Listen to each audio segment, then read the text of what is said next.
সুপ্রিয় দর্শক আসসালামু আলাইকুম, welcome back to my another blog. আবারও নতুন আরেকটা ভিডিও নিয়ে চলে এসেছি আপনাদের সম্মুখে। আজকে চলে এসেছি হাওড়া ব্রিজে। আপনি কলকাতা আসবেন আর হাওড়া ব্রিজ দেখবেন না, অসম্পূর্ণ থেকে যাবেন।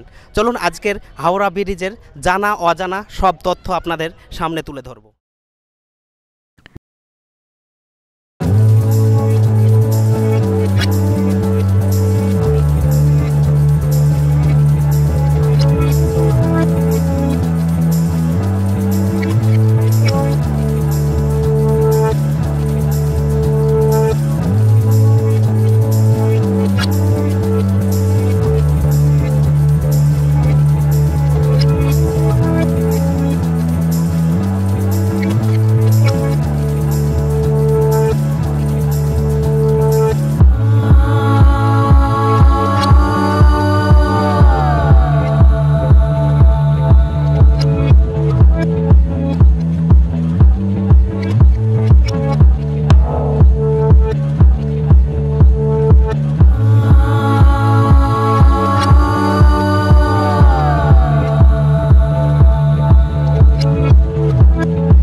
ভাসমান সেতু পরে 1945 সালে বর্তমান সেতুটির উদ্বোধন করা হয়।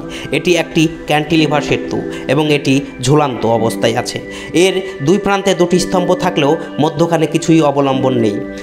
যখন এ সেতু নির্মাণ করা হয় সেই সময় এটি ছিল জাতীয় সেতুগুলির মধ্যে তৃতীয় লম্বা ব্রিজ। বর্তমানে এই জাতীয় সেতুগুলির মধ্যে হাওড়া ব্রিজ পৃথিবীর ষষ্ঠতম।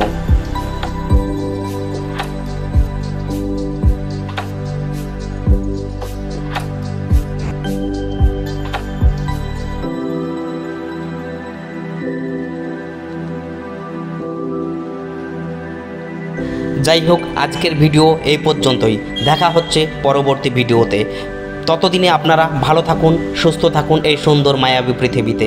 পরিশেষে একটা কথাই বলবো, আমার ভিডিওটা ভালো লাগলে লাইক, কমেন্ট, শেয়ার করে আমাকে ধন্য করবেন। ধন্যবাদ।